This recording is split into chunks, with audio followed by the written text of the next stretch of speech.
And away we go. It is the Aftermath. Brought to you by Galactic Fried Chicken right here on BearcatJournal.com. Go see our good friends at Galactic Fried Chicken.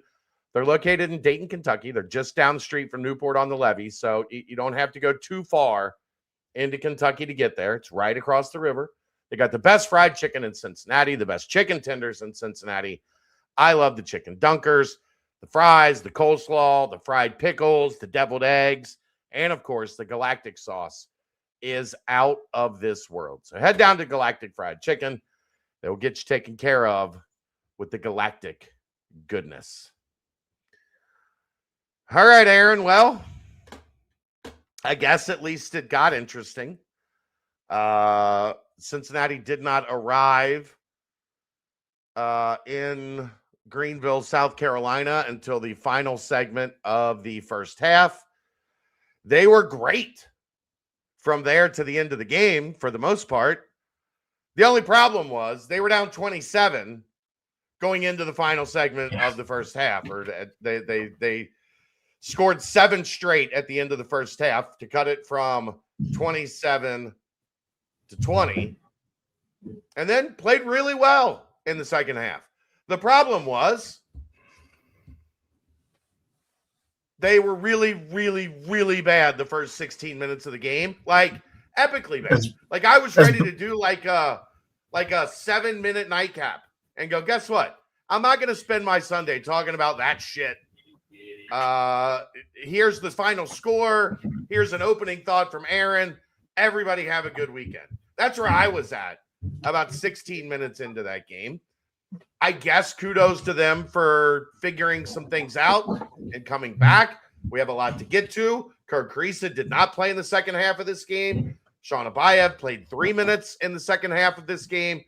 Jizzle James and Day Thomas each played 18 minutes in the second half.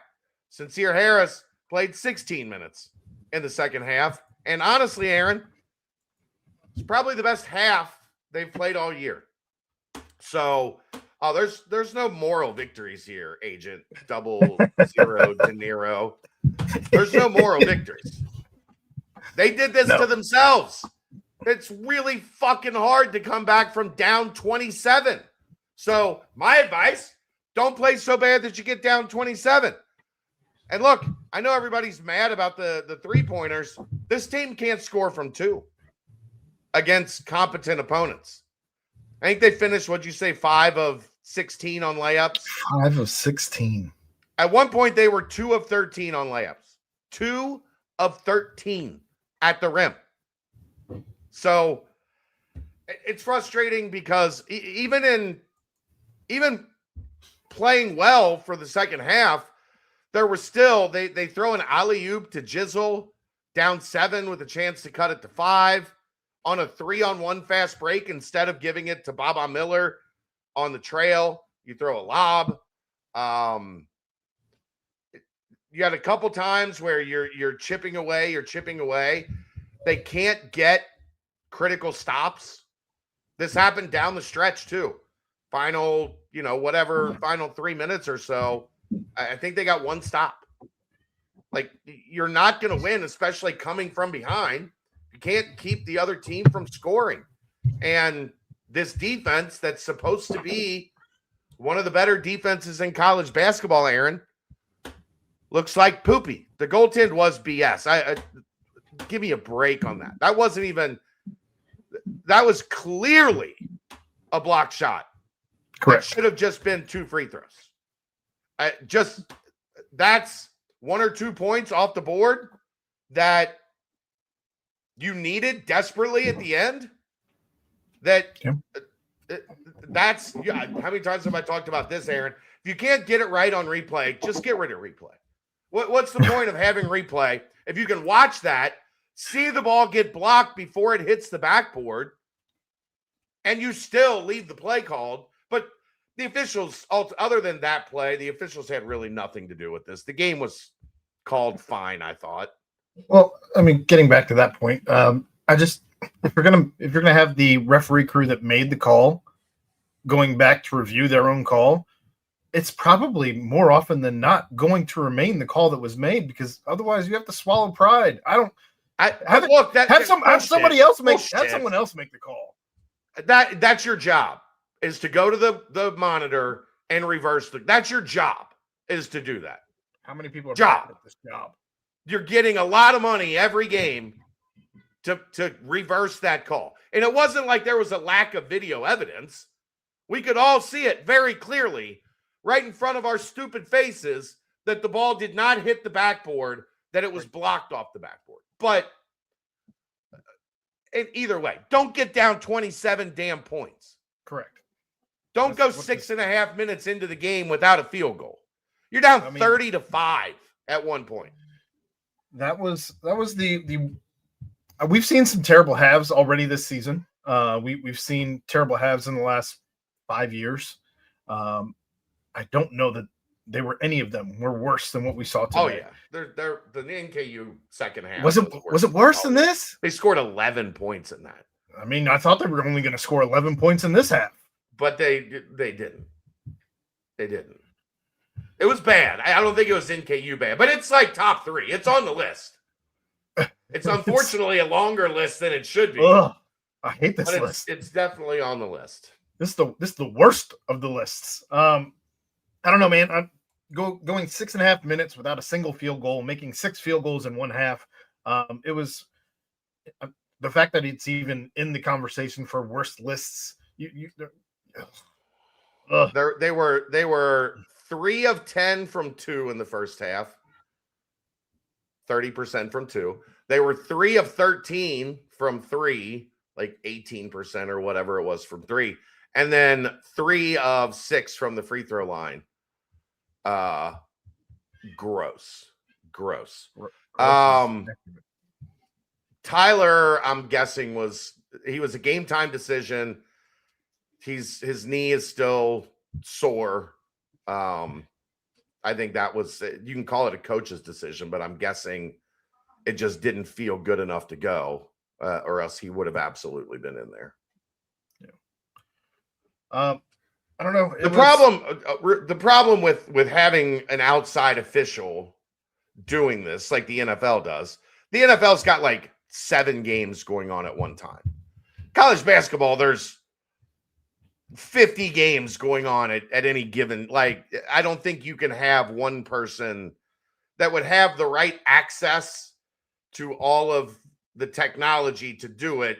And you're certainly not going to have an official sitting courtside to review plays twice unless it's a Doug Sermon's crew where they review 14 plays a game. But you're not going to have somebody sitting there just to review that. Just get it right.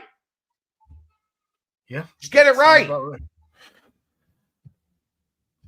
Tale as old as time. We'll always find reasons to bitch about terrible officiating because it's terrible. And they're all, at best, above average at their jobs, but none of them are great anyway. We're getting too far in the weeds, I think, on officiating when, again, back to the original point, you were down 27.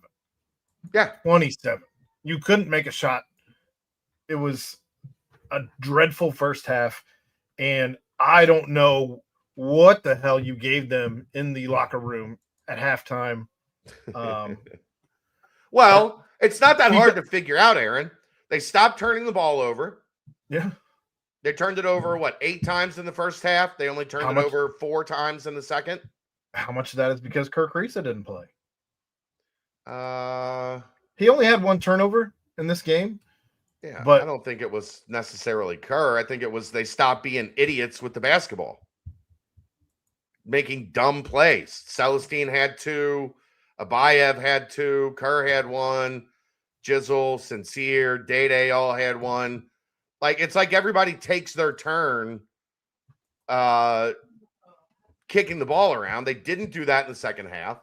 They made 7 threes in the second half. They only made 3 in the first half. They were 8 of 9 from the free throw line. So, like, it's not hard to figure out why the second half was much better than the first. They turned Clemson over. They took care of the ball. Right. They made some more shots. Like, it's not rocket science. that was probably the biggest thing, though. They made offense out of defense. Their defense was dog shit the first half. It was a horrendous showing defensively. Absolutely terrible. I am glad we can leave that first half in the past now, but they did not show up defensively. We can't. We still got to talk about it. Sure, fine. But I guess what I'm getting at is they did not show that same defense in the second half. And I think part of that is because Sean Abayev wasn't out there. I think part of that is Kirk Ariza wasn't out there. And defensively, they were far more sound. You had... You could argue that, and they took better shots in the second half because those two guys weren't out there. Well, but they were able to run in transition because they were playing defensively and turning those turnovers or rebounds into offense. They were turning up the pace, and you weren't just kind of standing around tossing the ball around in your offense and trying to figure out who's going to shoot and miss. The funny part there is they had more fast break points in the second half than they did the first. They have 5 fast break points in the first half. They had 4 in the second half. But you're right. The tempo was more to Cincinnati's favor. Yeah. That is a weird stat, though. I wouldn't have guessed that. It's just what the official scorer deems fast break a lot of times too. You would have had more fast break points if you capitalize on that 3-on-1 fast break where you come up with nothing. Like what's the idea? If you're going to throw a lob there, throw it to Baba. You're throwing a lob to Jizzle, a 6'2" guard.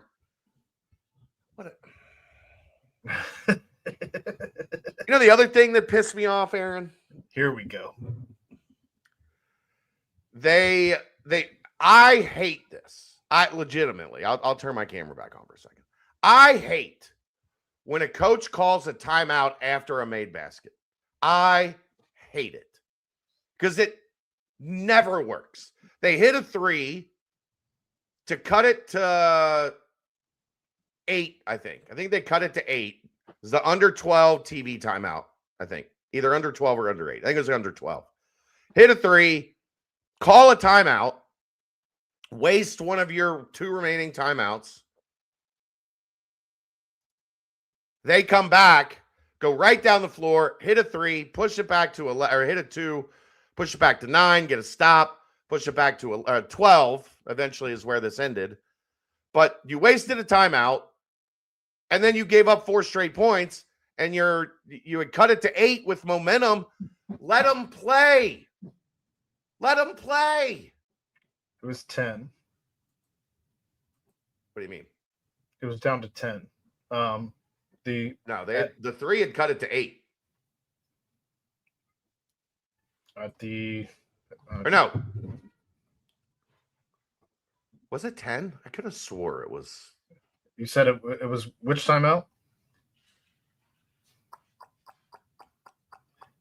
Regardless, it's 2 points. It was 12:38 remaining. So right before the under 12 stop, Day hits a 3. Okay. Cincinnati calls timeout. They come down, hit a 3. Then you get the media timeout. And then they make a 2 and push it back up to 13. You had momentum. You had it down to 8. Day is cooking. I hate timeouts after a made basket. I hate them. I always have. I would call if I had a 15-year coaching career, I would call 0 timeouts in the flow of a game after a made basket. Maybe late, like you got to set up a trap or like whatever. But in that situation, what the hell are you doing calling a timeout there? You want to get your defense right? Well, they came down and hit a 3 on you and pushed it from 8 back to 11. Frustrating. I don't know. I mean, there were some bright spots in the game. Fair enough to give. I thought that this was the most active we saw Mustafa Cham. I've been extremely critical of him, so I do want to make sure that I'll give flowers to him where flowers are due. I haven't seen him actively asking for the ball as he did today. I thought that was good to see. I thought that I was shocked, but I thought that Halvin Zella's minutes were excellent. I thought he played really, really good minutes for he what plays I his ass expected. off. He's just an absolute zero on offense. But other than that, yeah, he plays his butt off. And I don't know. I thought he was. I mean, he was +9 on a team that struggled to be plus anything. I'm not saying he was bad. I'm saying he's a zero on offense. You know that. But you also know he's going to defend. He's going to rebound. He's going to play really, really hard for a team that struggles to play hard at times. You just know you're not getting any offense with him. Which I think is okay. That's fine. I mean, yeah. Well, on a team that struggles to score, putting a guy out there that can't score, I mean, I guess it's whatever at that point. You're not going to score either way. It's your backup 5, so yeah, it just is what it is. I just, for his 14 minutes, he wasn't a liability on the defensive side of the ball. And I thought, again, I just thought his minutes were high energy, good. Yeah, and good minutes. I'm I guess kind of glad Sean Abayev only played 14 minutes, going 1 of 5.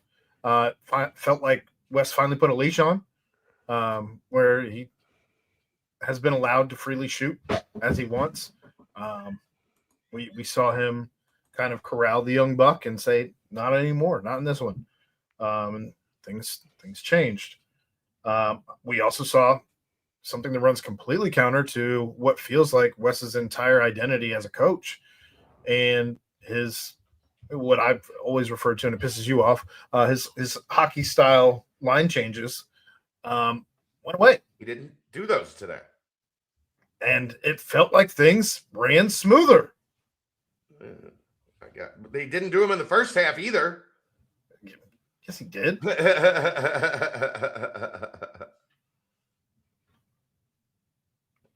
You had, 9 guys with minutes. And the least of which was 6. Celestine had 6. Zella had 7. Kerr with 9. This is all in the first half. Jizzle and Abayev with 11 each. He still did it. The only guy that didn't really come out much is Day with 15. Yeah, but if you're talking hockey substitutions, that's taking 4 guys out of it. They don't do that, Aaron. We've had this argument for 5 years. They take 2 guys out here and 2 guys out there. Like, it's not hockey style substitution. No, what I'm getting at is you don't need to give everyone all of these minutes just because they're on the team. It's not working. It's never been working. Okay, that's not the problem. I saw a second half look different than the first half. Okay. I see a correlation. 1, 2, 3, 4, 5, 6, 7. He still played 8 guys in the second half. He played 9 guys in the first half. He did play 8 guys, but you had Abayev with 3 minutes. You had Krisa. Actually, Krisa didn't even play. So 1, 2, 3, 4, 5, 6, 7, 8. Zell only had 8. Abayev had 3. So you had 11 minutes from those 2 guys. So you played really 6 guys.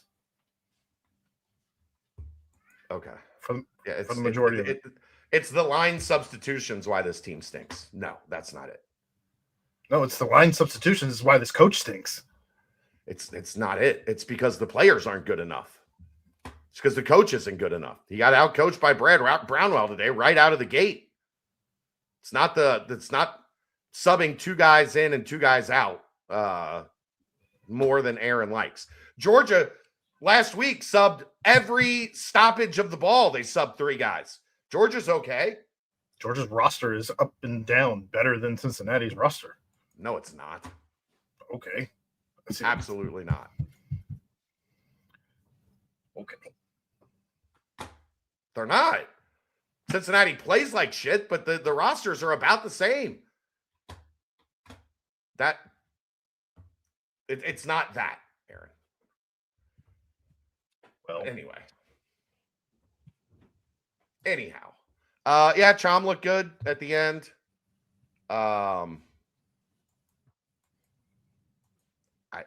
I don't know. It's so frustrating in a game that really, like, if you were going to have any chance to get this thing back on track, you had to win today. You had to. And they were down 30-5. The defense was a train wreck. I mean, the offense was. How about this for a contrast, Aaron? In the first half, Cincinnati scored 0.6 points per possession. In the second half, 1.382. From as bad as you can possibly be to about as good as you can possibly be. Yeah, extremely efficient. In one half. Make it make sense. I tried to by telling you he limited substitutions, and you didn't like that reasoning. I'm telling you that's not why they're bad. It's really hard to get into a flow offensively, though, when you're just in and out and in and out and in and out and in and out. Okay. You win. Does that make you feel better? Day played 15 minutes. Baba played 14 minutes. Chom played 13 minutes. Jizzle played 11. Harris played 12. And they still got down by 27 points. They didn't sub early. You talked about they didn't score for 6.5 minutes. There wasn't a lot of sub in there. That didn't have anything to do with it. They just sucked. That was trash. It was terrible. Look, man, if I didn't have to watch this game to do this show and because it's my job, I would have turned it off and done anything else. Same. Anything else. I would have gone and washed the car in the cold or something stupid. Like just anything else. There were people, Kelsey and Liz were wrapping presents during this game. I would much rather have gone and wrapped Christmas presents, which is the bane of my existence, than watching that for the first 16 minutes of the game. Have they won in front of Roy? I don't think so. I think that's actually correct. I think they've lost every time he has come to watch them play. Mm-hmm. I think it's like 6 or 7 times he's been there. I'm pretty sure they are winless in those games. Now, it's because Roy usually comes to watch them play against quad 1 opponents, and we know that record. Why would you show up against Alabama State? That I was confused about being Albany State for 3 days. Because maybe they'll win. Maybe you get to see Wes win and have fun talking to him in the locker room after the game. Well, the stat I saw, he has, over the last 5 years, he has more quad 4 wins than anybody in America. Well, in the first half, he had more turnovers than made field goals. There was a lot of things they had more than made field goals in that first half, Aaron. Yeah. It was, I mean, you almost had 6 field goals and 5 fouls in the first half.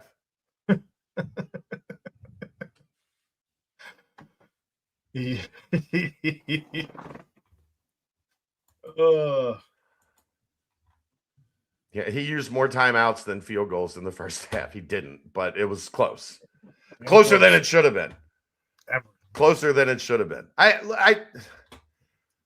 It just doesn't. It doesn't add up. Like the way that this team goes through just massive stretches of bad basketball. I mean, it felt like the first 15 minutes of the first half, Aaron, the ball got below the free throw line like 5 times. It was just bing, bing, bing, bing, bing, bing, bing, bing, bing. It never got into the lane, never got towards the rim. If they did get towards the rim, they missed. You never moved Clemson's defense, and Clemson has a good defense. They're top 25 in defense, and you never moved them. You let them just be completely comfortable staying in their spots and guarding the guy standing 2 feet in front of them. They couldn't close out at all. Like, it felt like one of those drills you see where somebody has the broom up, you know what I'm talking about? And they were just kind of running through drills with the broom, like not actually playing defense in the first half. Well, I'm talking about Cincinnati on offense. They didn't get the ball below the free throw line for 15 minutes. Like, they never put pressure on Clemson's defense. Like, why were they jacking up threes? Because those were the only shots that were available, because they only turned Clemson over twice. Like, there is a direct correlation to this team playing well when they create turnovers defensively. Like you talked, they get a little bit more in rhythm. They get, even if they're not scoring on the break, they play with more pop when they're creating turnovers. Clemson only turned it over twice in the first half, and Cincinnati just passed the ball wing, point, and shoot a three. And that was it. Like, there was never any flow. And you had 13 threes in the first half. You had 10 twos. They were terrible from both of them. Like I said, 3 of 13 from 3, 3 of 10 from 2. They couldn't score either way. And then when they got to the free throw line, they were 3 of 6. So Lipscomb's good, unfortunately. Can't think of another time Wes has abandoned 2 starters in a game. What choice did you have? Those guys were brutal in the first half. It's hard to say that by label they're 2 starters. He has professed his undying love for Jizzle James, not in a weird way, but as a son almost, every time that he's been asked at the mic. So Jizzle was net positive tonight. He was way better than Sean and Kerr in the first half when those 2 guys were on the floor.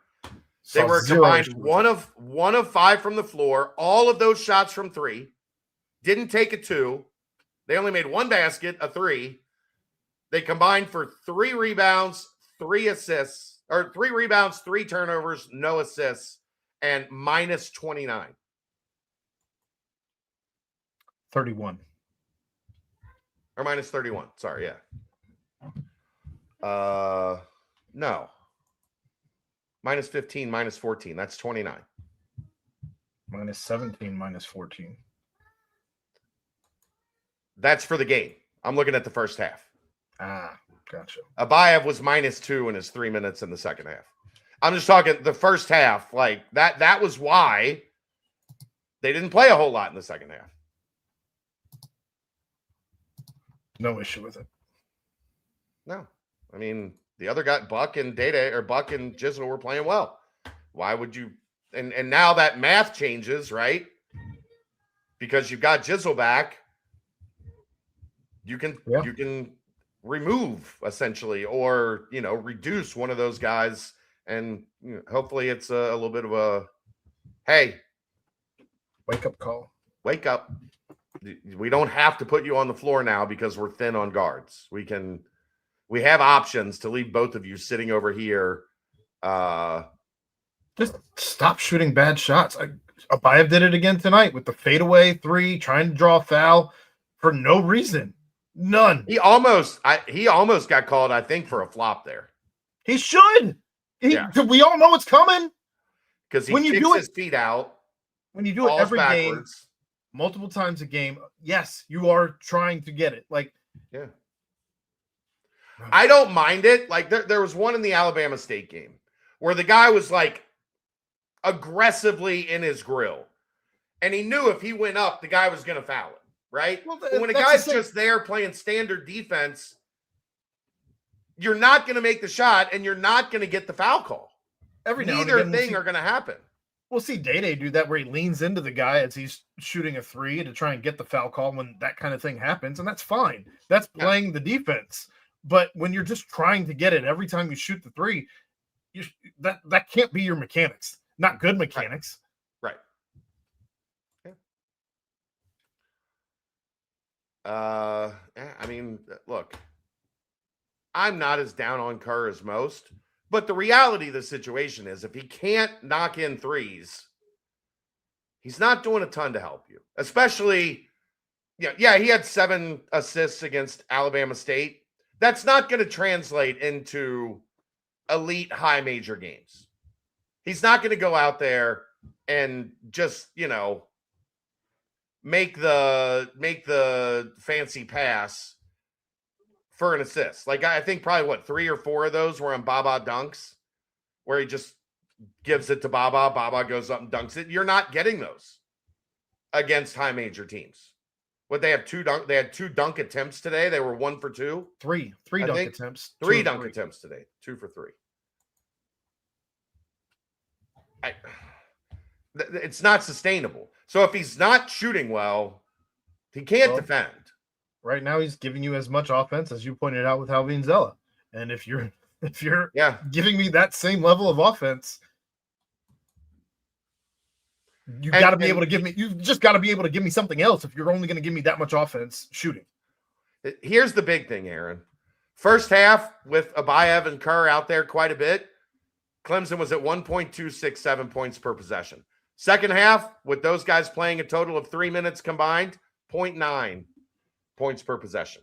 The defense is significantly better if you take those 2 off the floor right now, and they're not providing anything on offense. Which that shouldn't be a surprise. We kind of knew that about Abayev at this point. We know that he has been but the offense isn't matching. Right. When you're only giving me 1 of 5 shooting, 2 of 7 shooting, 1 of 9 in the last game 2 games ago. Just it's been bad. You can't continue to run that out there and give them the green light all night on any shot they want to take. It's not selective shooting. Yeah. Agreed. All right. You want to ready to do this thing? I guess.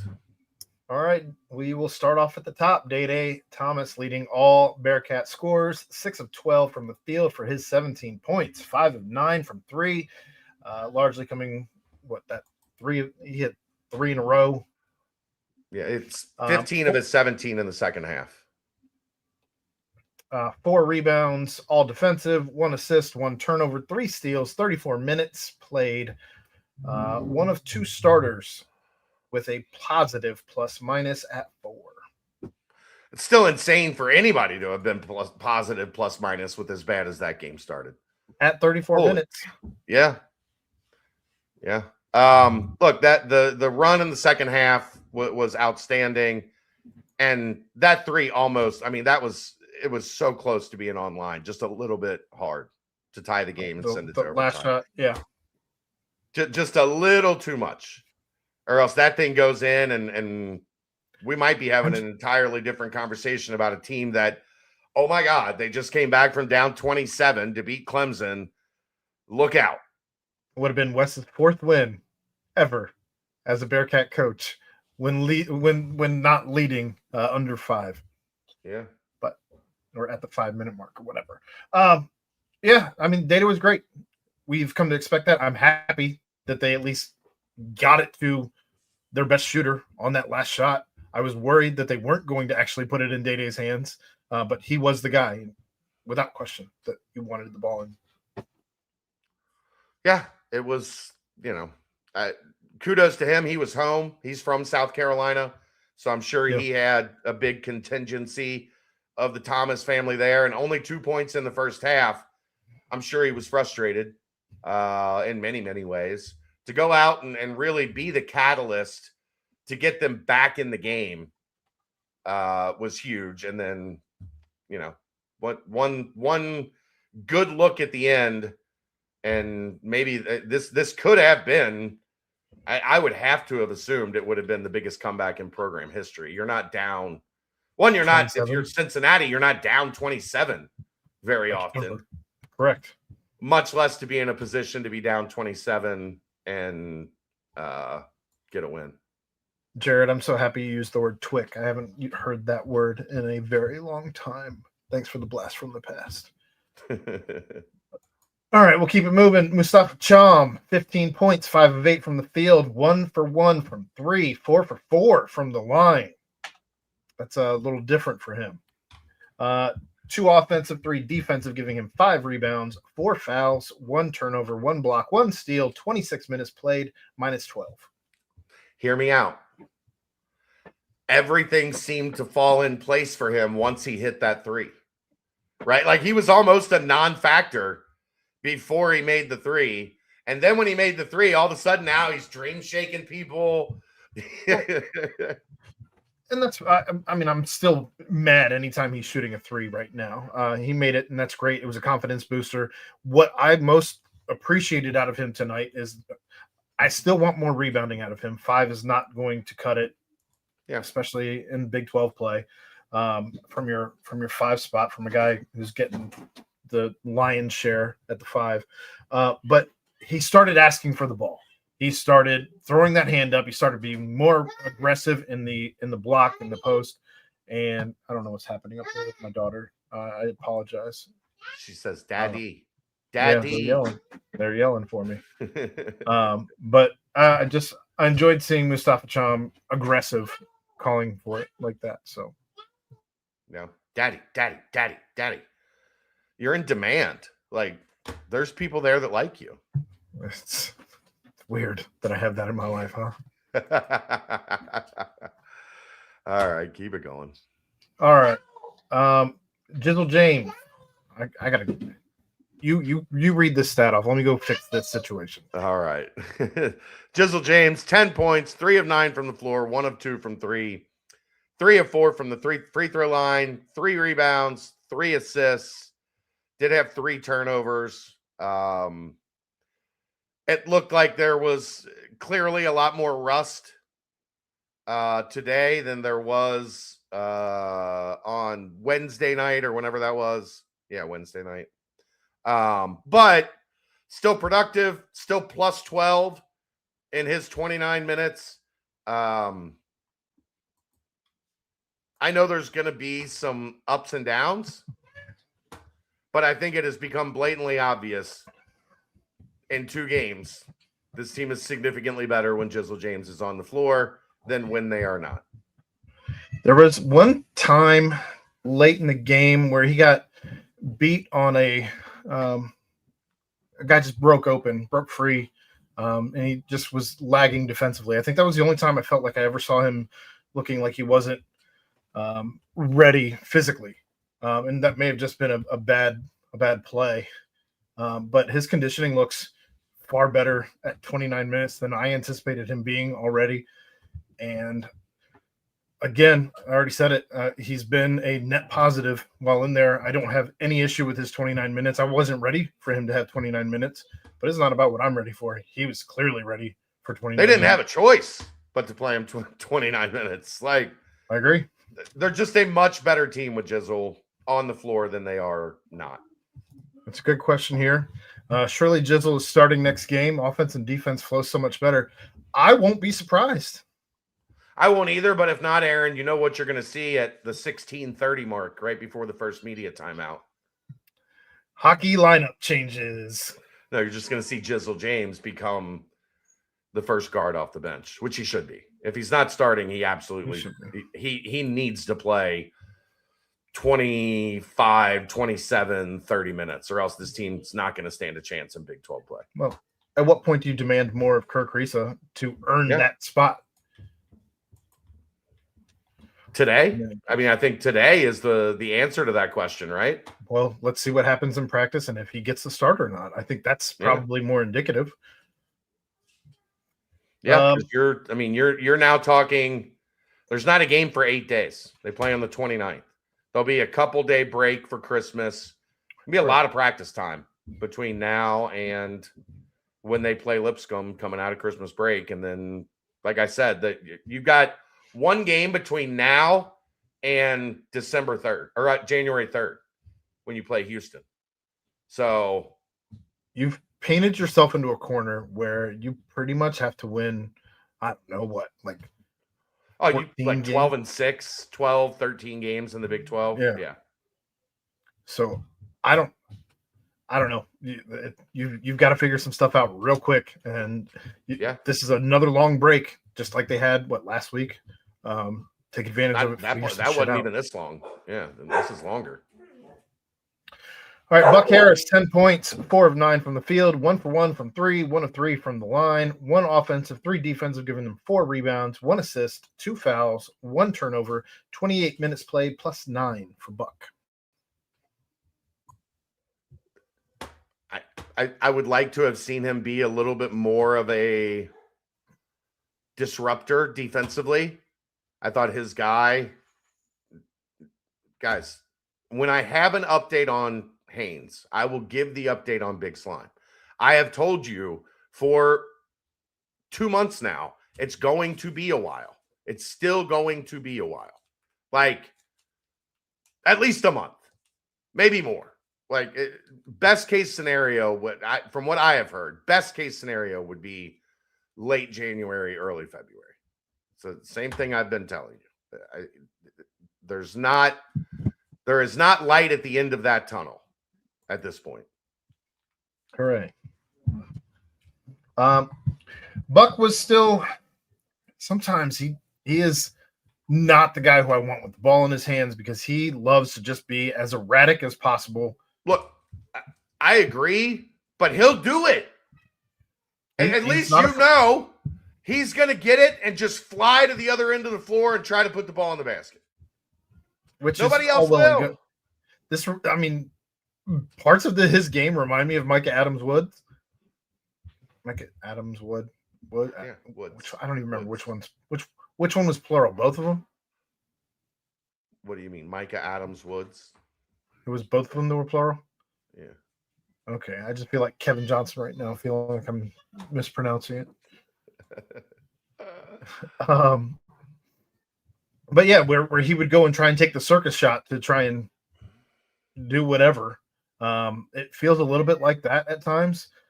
But well, it's not a circus shot as much as his body is not built to handle contact. As soon as there's somebody around him, he is blur. Leroy Jenkins. Yeah, it's but he'll do it like that when they hit the 2 free throws to put it 14 seconds left, they go up 3. And Buck just took the ball on the inbound straight to the rim, lay up to cut it to 1 with 10 seconds left. Yeah.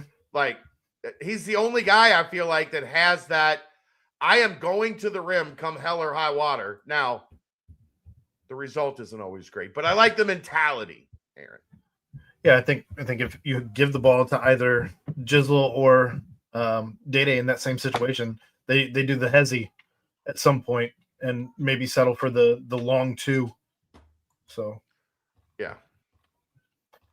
Anyway, we'll keep it moving. Baba Miller 7 tonight. 7 and 7. So strange him not having a double-double.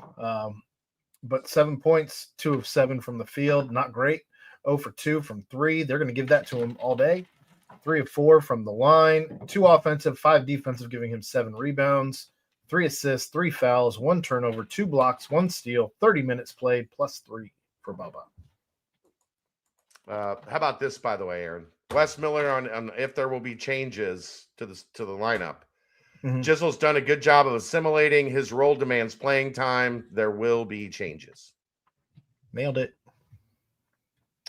Baba wasn't good, and this team's chances of winning on nights that Baba Miller is 2 of 7 from the floor, 0 of 2 from 3 for 7 points and 7 rebounds.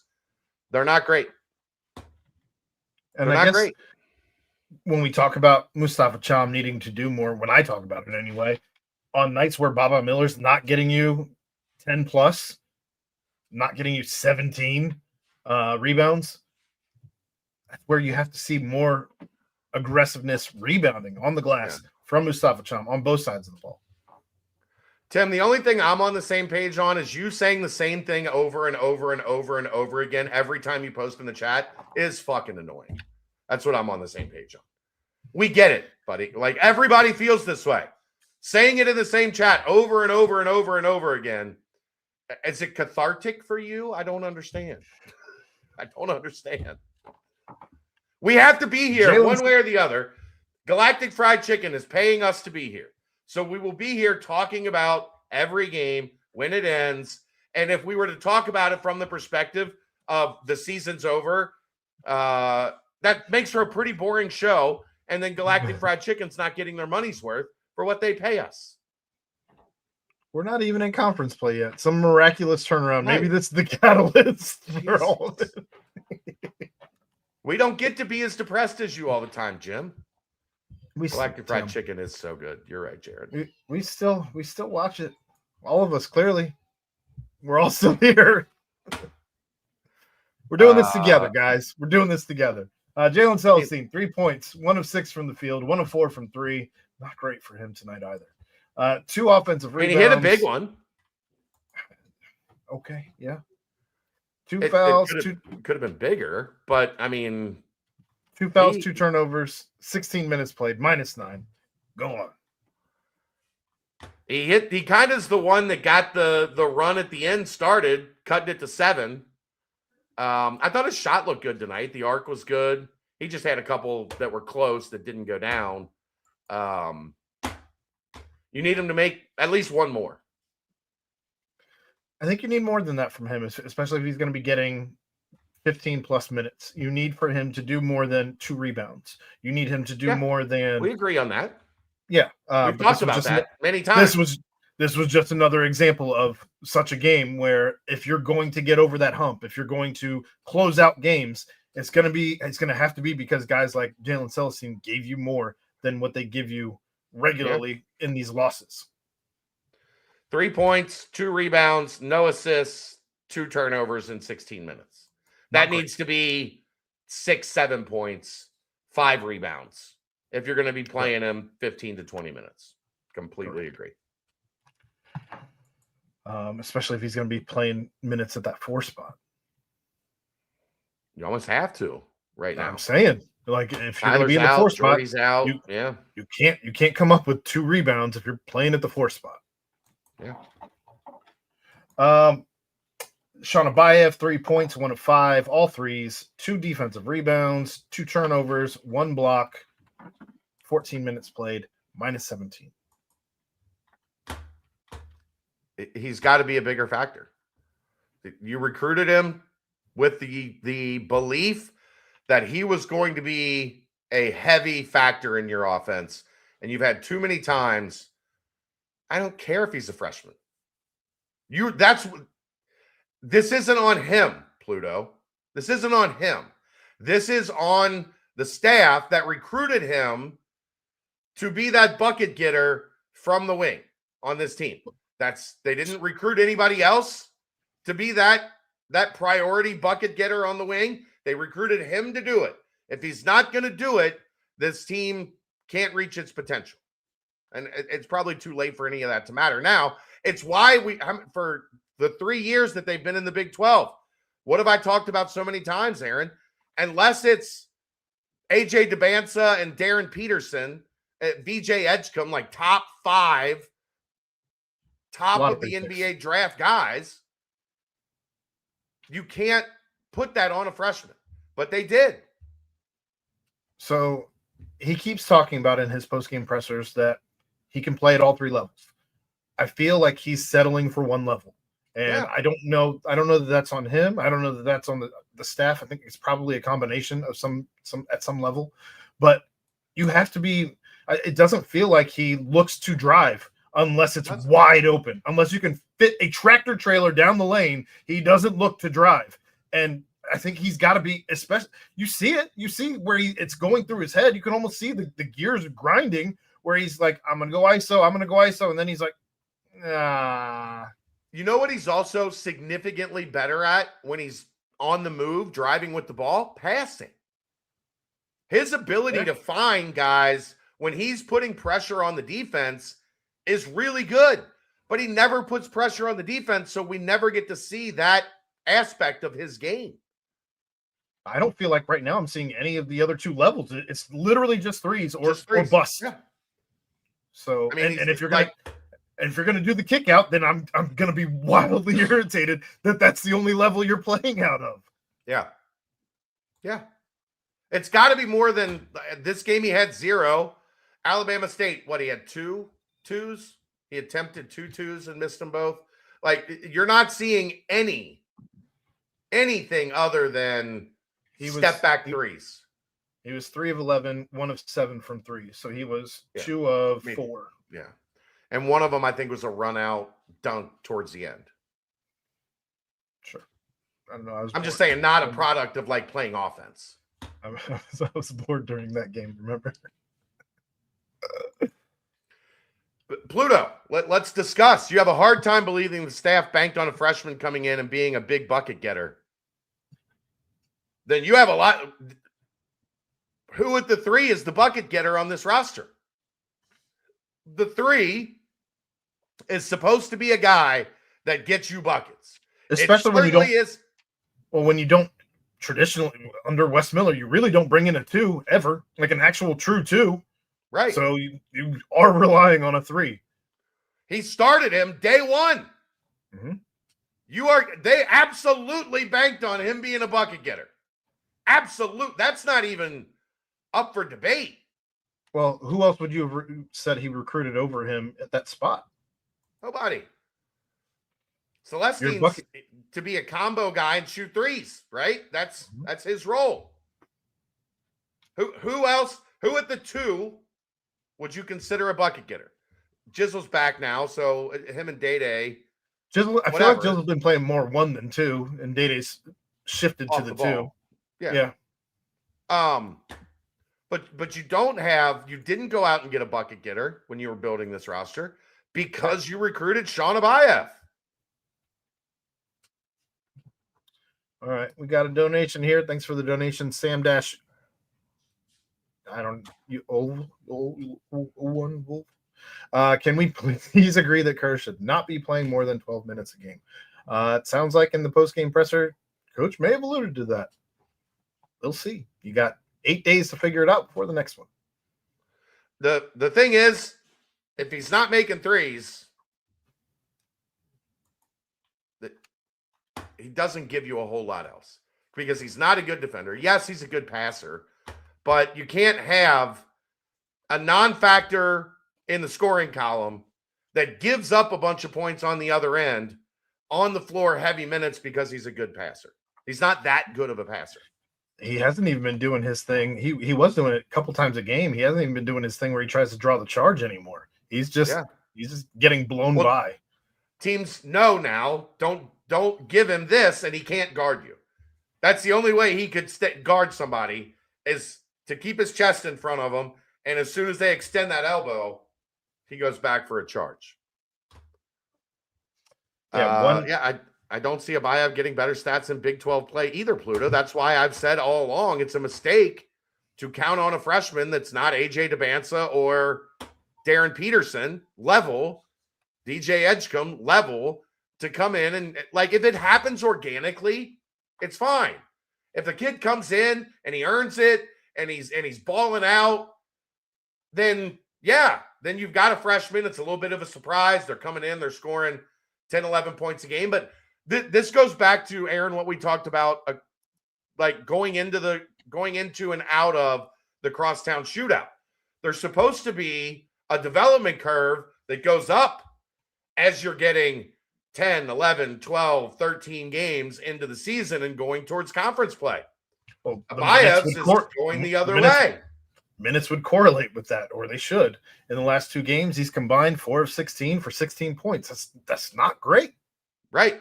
The curve, the getting comfortable part is supposed to be happening now, and it's not. It's getting worse. It's going down instead of going up.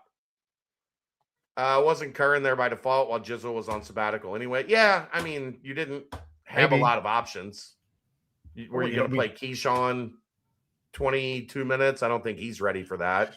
We also don't exactly know what the rotations would have been had all of them been practicing together. Maybe he earns it, maybe he doesn't. Maybe it pushes Kerr to a different level than he's currently at. Who knows? We'll see, again, how he responds to whatever is about to happen. If Coach is really – I mean, the minutes show it tonight.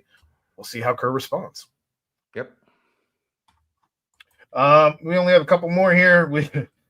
I guess we'll go with Halvin Zella, 0 points, 0 for 1 in his only shot, 2 offensive, 3 defensive, giving him 5 rebounds, 1 assist, 1 foul, 14 minutes played, +9 to lead all Bearcat, tied with Buck at +9. He's going to defend. He's going to rebound. He's going to hustle his butt off.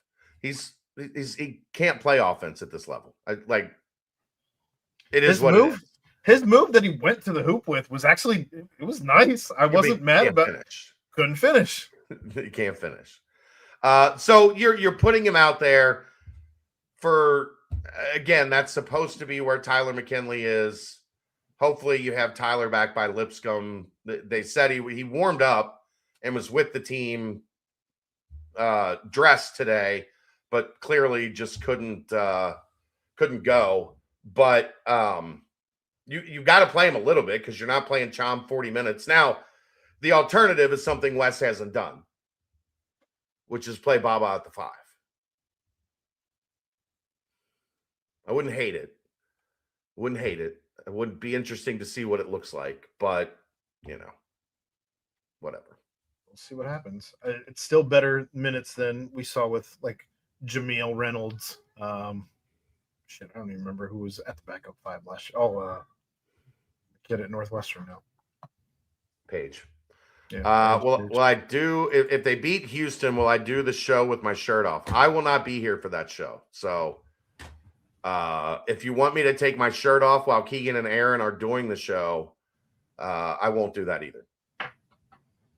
I don't expect them to beat Houston, but I will also not be taking my shirt off for a team that currently stands at 7-5 and has lost to anybody with a pulse. Yeah, I'm not doing that. Nobody wants to see that. Nobody. There's nobody that wants to see me or Aaron or Keegan with their shirts off. What's the identity of this team? It's a good question, Pluto. It was supposed to be elite defensive team that's good enough, I guess, on offense. I guess that was supposed to be who this team is. They're 10 on defense in KenPom. I don't feel like I'm watching the 10th best defense in the country, Aaron. I think they're okay at times, but I don't feel like I'm watching a dominant. Now, I will give them credit. Godfrey, RJ Godfrey, they forced him into a tough day. He did make plays late for Clemson. But, I mean, Clemson shot 50% or 48% from the floor and 50% from 3.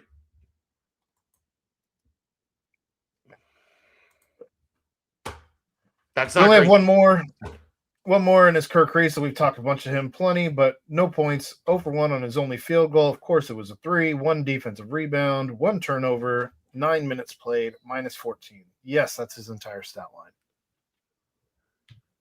I know everybody hates him right now. I know everybody's down on him. I don't hate him. I'm just like the fan base in general hates Kirk Carissa right now. He just clearly needs to be more. And this is, you feel like you were sold a product that you didn't get. You got a lemon right now. Is how you feel. Yeah. You want him to not be a lemon. You want the engine to turn over. Let's go, man. Yep. It's a rough look for Kerr right now. Now, if he comes out in big, like they need him to hit 2 threes a game, like 2 for 5, 2 for 6, whatever it is. You need him to stretch the defense and hit a couple threes a game. It does look like now you're going to be talking maybe more in that 15, 20-minute range probably than 25 to 30. Whatever it is, if he's not hitting those 2 threes a game, he's not doing anything really to help you. Well, you can't have 0 assists either if you're supposed to be the passing guy. Right. If your a turnover to assist ratio is anything to 0, you have become a net negative. Yeah. And he didn't make any threes. Yuck. So, look, this was not in any way, shape, or form a moral victory. It was once again letting an opportunity get away that you desperately needed. Desperately needed. And you came out and you were down 30-5. Congratulations on the heart and the toughness and the effort to make this thing a game at the very end. A game where you didn't get over the hump. But it's not a moral victory. You failed. How much winning would have done for the locker room as opposed to probably would have losing. been a big help. But they didn't. Correct. So and now you have potentially starters losing jobs, and you wonder what that's going to do to the locker room. Yeah. Can't put a full 40 together. They barely have trouble putting anything more than 10 20. together. Tonight was 20, was 23 or whatever. Thank goodness that we finally saw that, but they still didn't get enough stops when they needed stops. Again, if we're the 10th best defense in the country, what does that say for the rest of the country? I mean, they are really good on defense, but I think I expected more. I think I expected them to be even better than they're doing. Generally, they're doing one or two things well, and like the third thing is getting away from them in these games. And because the offense, I do think it's a matter of, Aaron, because the offense is so inept that we're looking at the defense and thinking if they don't get every stop, this team's in trouble. Yeah. All right, that's gonna wrap it up. It can get much worse, Pluto. Pluto. Don't you put that evil on me, Pluto. Son of bitch. That's gonna do it. We'll see tomorrow night for the BBP. He's Aaron Smith. I'm Chad Brendel. Thanks to Galactic Fried Chicken. This is The Aftermath right here on BearcatJournal.com. See ya!